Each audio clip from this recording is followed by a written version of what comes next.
আসসালামু আলাইকুম ওয়া রাহমাতুল্লাহি ওয়া বারাকাতুহু। আলহামদুলিল্লাহ ওয়াস সালাতু ওয়াস সালামু আলা রাসূলিল্লাহ ওয়া আলা আলিহি ওয়া আসহাবিহি আজমাইন।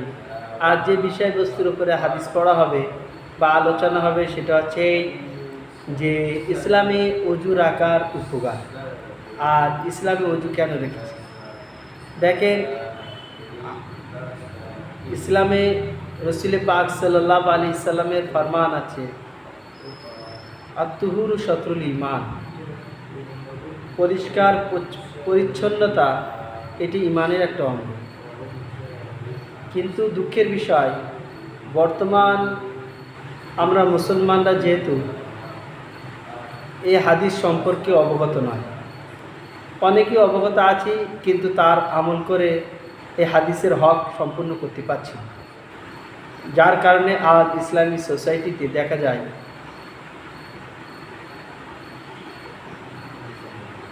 যেটা আমরা দেখতে পাই, তার কারণই হচ্ছে এটা।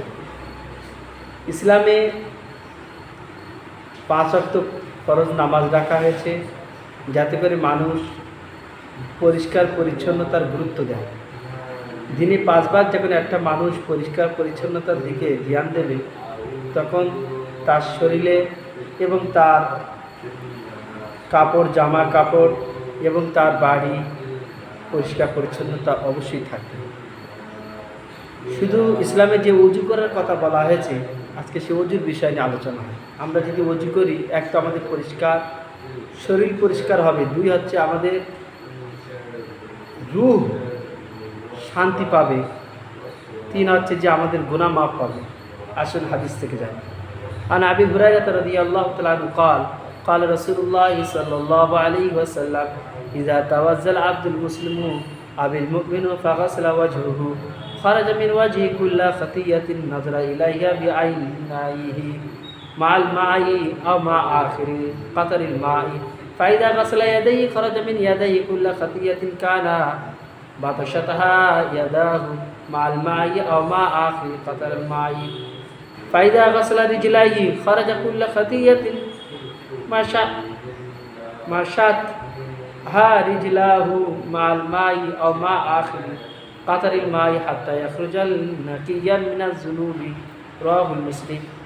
হযরতে আবু হুরায়রা রাদিয়াল্লাহু তাআলা আনহু বর্ণনা করছেন যে রাসূল করিম সাল্লাল্লাহু আলাইহি ওয়াসাল্লাম তিনার পবিত্র জবানে বলেছেন যে যখন একজন মুসলিম বা একজন মুমিন যখন ওযু করে, তার চেহারা মুখমণ্ডলকে ধোয়, তো তার মুখ থেকে অর্থাৎ চোখের থেকে যে সমস্ত গুনাহ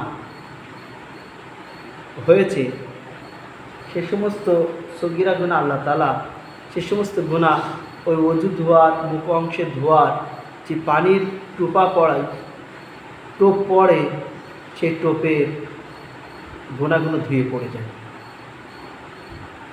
আবার যখন মানুষ তার হাত ধোয়, তার হাত দিয়ে কর্ম যে সমস্ত গুনাহগুলো হয়েছে পানিতে ধুয়ে বার হয়ে যায়। আবার যখন সে পা ধোয়, তার পায়ে হেঁটে যে সমস্ত গুনাহগুলো হয়েছে, তার পা ধোয়ার শেষ পানির কাতরা থেকে, টুপা থেকে সমস্ত গুনাহ, পানির সমস্ত গুনাহ থেকেই, সমস্ত পানি থেকে গুনাহ ধুয়ে যায়, শেষ টুপা থেকেও সম্পূর্ণ গুনাহটা ধুয়ে পড়ে। এই হাদিসের দ্বারা বুঝতে পারলাম, মুহাদ্দিসিনগণ বলেছেন যে এই যে গুনার কথা, মাপের কথা বলা হয়েছে, ময়লা ধুয়ে বার হয়ে যায়, গুনাহ ধুয়ে বার হয়ে যায়, এগুলো সগীরা গুনাহ। আর বান্দা যদি ওযু করার সময় আবার যদি আল্লাহুম্মা গফিরলি যামবি ওয়াসিলি ফি দারি ওয়া বারিক লি ফি রিজকি এই শব্দটা যুক্ত করে নেয়, তাহলে তার কবিরা গুনাহ মাফ হয়ে যায়। আল্লাহ তাআলা আমাদের সকলকে ওযু রাসূল পাক সাল্লাল্লাহু আলাইহি সাল্লামের সুন্নত তরিকা অনুসারে করার তৌফিক দান করুন, বলুন আমিন। এবং এই বিষয়টা আমরা অপরকে শোনানোর ব্যবস্থা করি। সর্বদাই ওযু থাকা খুবই ভালো, রিজিকে বরকত হয়। যদি না হয় তা কমসে কম পাক থাকবে, শরীর পাক রাখা। পেশাব করলাম, মাটি নিলাম, কুলুপ নিলাম, এটা হচ্ছে শরীর পাক থাকে। আর যদি আপনি আরও অজু অবস্থায় থাকেন তাহলে আপনি তাহারাতে কামেলা অবস্থায় আছেন। তাহারাতে কামেলা অবস্থায় থাকা এই যে আল্লাহ তাআলার রহমতের দাওয়াত। আল্লাহ তাআলা আমাদের সকলকেই এই বিষয়ে সচেতন হওয়ার তৌফিক